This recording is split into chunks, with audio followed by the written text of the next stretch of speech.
Hello दोस्तों, नमस्कार। मैं सोनक मिश्रा आपका बहुत बहुत स्वागत करते हैं आप सबके अपने चैनल पर।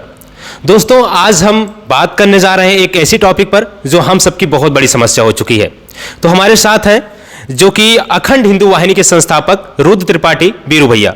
इनसे हम जानना चाहेंगे आज यूथ जो हमारा युवा है किस दिशा में जा रहा है, और अगर यूथ हमारा बिगड़ रहा है तो इसको किस रास्ते पे लाना चाहिए। तो सबसे पहले रुद्र त्रिपाठी बीरू भैया का बहुत बहुत स्वागत करते हैं। इसके पश्चात हम इस तमाम चीजों पर मुद्दों पर बात करेंगे, क्योंकि हमारे साथ अभी तक जो अभ्यर्थी जुड़े हुए हैं सब युवा अभ्यर्थी हैं, तो उनकी जो दिक्कतें हो रही हैं आपसे ये जानना चाहेंगे बीरू भैया कि आज के समय में जो युवा है किस रास्ते पर भटक जा रहे हैं और ऐसा क्या चीजें कर रहे हैं जो उनको नहीं करना चाहिए। तो बीरू भैया, हम ये जानना चाह रहे हैं आज का जो यूथ है, क्योंकि वो पढ़ने बैठता तो पढ़ाई में मन नहीं लगता है, कोई कार्य करने जाता है तो कार्य करने का मन नहीं करता है, तो यूथ हमारा कहाँ भटक गया है, उसको जो भटका हुआ है किस किस जगहों में भटक गया है उसको थोड़ा आप डिस्क्राइब करिए। तमाम चीज़ों पर हम चर्चा करेंगे आपसे।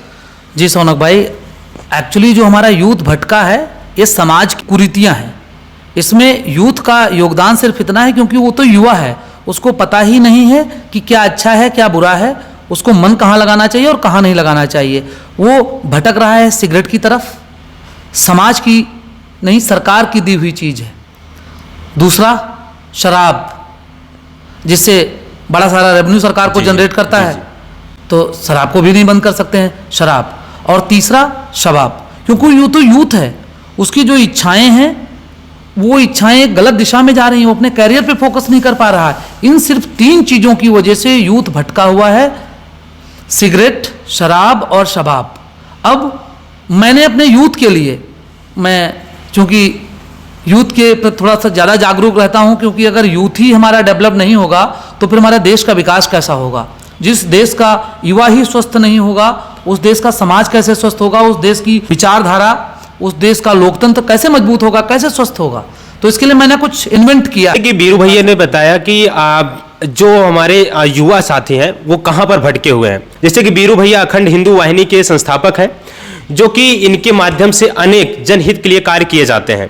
तो बीरू भैया यह जानना चाहते हैं, जैसे कि युवा तो भटक चुके हैं, लेकिन इनको अपने रास्ते पे लाने के लिए क्या किया जा सकता है ऐसा जिससे वो पुनः अपने रास्ते पे आए और जो भी उनका कार्य सही ढंग से करें, और जो भी उनको दिक्कतें का सामना करना पड़ रहा है वो सही ढंग से कर पाए। सोनक भाई, यूथ भाइयों के लिए ही, यूथ जो हमारे भाई बहन हैं इनके लिए मैंने एक डिज़ाइन किया है जिसका नाम है सेम SSS।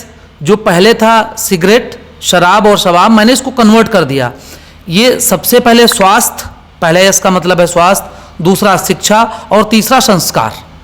सबसे नैतिक जिम्मेदारी यहाँ पर माता पिता की है, क्योंकि जब कोई भी बच्चा जन्म लेता है तो सबसे पहली जिम्मेदारी तो उसके माता पिता की है ना, कि उसके स्वास्थ्य के प्रति जागरूक रहें, उसको सही से संस्कार दें। जब किसी व्यक्ति का अगर स्वास्थ्य ठीक रहेगा तो उसका शिक्षा में भी मन लगेगा, जब उसका शिक्षा में मन लगेगा, शिक्षा के साथ साथ माता पिता की ही नैतिक जिम्मेदारी है कि उस बच्चे को, उस अबोध बालक को संस्कार भी दें। क्योंकि जैसा आप अपने लिए कल चाहते हैं, उस कल को आपको सबसे पहले अपने बच्चे में डेवलप करना होगा। जी बिल्कुल। क्योंकि जब आपका बच्चा ही संस्कारी नहीं होगा तो उस शिक्षा का भी तो मतलब नहीं है। सिर्फ शिक्षा देने से आपका और समाज का कल्याण नहीं होने वाला है। शिक्षा के साथ साथ संस्कारों का होना अति आवश्यक है। अब संस्कार इन द सेंस, अगर आप हिंदू हैं और आप मंदिर जाते हैं तो ये विचार रखिए कि जब हम पूजा स्थलों पे जाएं, सामाजिक कार्यक्रमों में जाएं, तो हम अपने बालक को लेके जाएं, हम अपने बच्चे को लेके जाएं। आप ये एक दिन की चीज़ें नहीं कि आप सिखा देंगे कि बेटा पूजा किया करो, बेटा ईश्वर से कनेक्ट रहो, क्या अच्छा है क्या बुरा है। बच्चे धीरे धीरे करके सीखते हैं, समय लगता है इसमें। हो सकता है प्रक्रिया 2-4 साल, 2 साल, 4 साल, 5 साल, 10 साल तक, क्योंकि बच्चे एडल्ट होने तक की सरकार ने भी एक उम्र रख रखी है 18 साल। तो 18 साल तक बच्चा अपने आप को ग्रो करता है, जो आप में देखता है वही चीज़ बच्चा सीखता है। तो मेरा सभी यूथ से निवेदन है कि अपने आप को सिगरेट, शराब और शबाब की तरफ से अपने आप को स्वास्थ्य, शिक्षा और संस्कार की तरफ मोड़िए। दोस्तों, मेरा यकीन मानिए, धरती की ऐसी कोई ताकत नहीं है, ऐसा कोई व्यक्ति नहीं है जो आपको आगे बढ़ने से रोक दे। सफलता आपके कदम चूमेगी, लेकिन उसके पहले आपको कड़ी मेहनत करनी पड़ेगी। ये मेहनत आप एक दिन में नहीं है, एक दिन में नहीं होने वाली आपसे, इसके लिए भी समय लगेगा। अगर आप विद्यार्थी हैं तो आपको रेगुलर 8 घंटे पढ़ना पड़ेगा। आपको अगर यूपीएससी की तैयारी करनी है तो आप 10-12 घंटे आपको पढ़ना पड़ेगा। आप जब 2-4 साल अध्ययन करते हैं तब आप कहीं जाके सफल होते हैं। तो इसके लिए सफलता का एक ही मूल मंत्र है, कड़ी मेहनत, और दूसरा अपने आप को सही धारा में रखना। क्योंकि बहुत सारे ऐसे स्टूडेंट हैं, देखिए आप कोटा में देख लीजिए जो हाल बेहाल में हुआ, उनके अंदर संस्कार की कमी थी।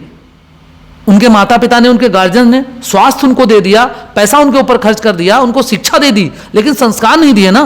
उनको इतना, वो डिप्रेस्ड क्यों हुए इतने बच्चे? डिप्रेस्ड होने के पीछे कहीं ना कहीं माता पिता की कमी थी, उनको मोटिवेट वो सही समय नहीं कर पाए। अगर आप किसी वृक्ष पे चढ़ रहे हैं, किसी नदी में तैर रहे हैं, तो हो सकता आप पूरी नदी सर पाएं। इसके लिए आपको टाइम टू टाइम अपने बेटे को या अपने बेटी को मोटिवेट करना है कि कोई बात नहीं, मैं तुम्हारे साथ खड़ा हूं, तुम बस मन लगा के मेहनत करो। ये संस्कार आपको उनके अंदर डालें, ये भी एक संस्कार का ही पार्ट है। जैसे हिंदू धर्म में तो 16 संस्कार होते हैं, तो बच्चे में एक ही संस्कार डालना है कि उनको अच्छा व्यक्ति बनाना है। सिर्फ मोटी मोटी किताबें पढ़ लेने से व्यक्ति अच्छा नहीं हो जाता है। व्यक्ति के अंदर जो संस्कारों का पिटारा भरना है वो आपके माता पिता को भरना है, और आपकी भी नैतिक जिम्मेदारी है कि आप अगर माता पिता से दूर रह रहे हैं तो उनकी बातों को ध्यान में रखकर अपने आप को बस शिक्षा की तरफ, संस्कार की तरफ, अपने स्वास्थ्य के प्रति सचेत रखो।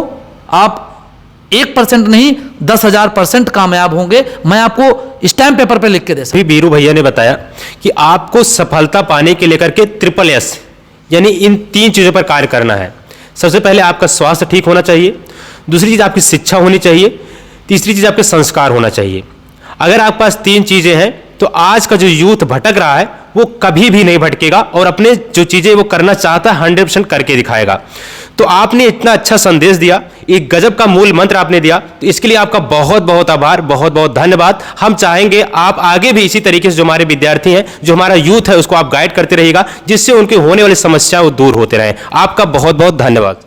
धन्यवाद आपके अमोल समय के लिए। तो सभी छात्रों से निवेदन है, आप लोग वीडियो को देखते रहिएगा, जो भी और अपडेट आएंगी और आपको बताऊंगा। धन्यवाद। जय हिंद, वंदे।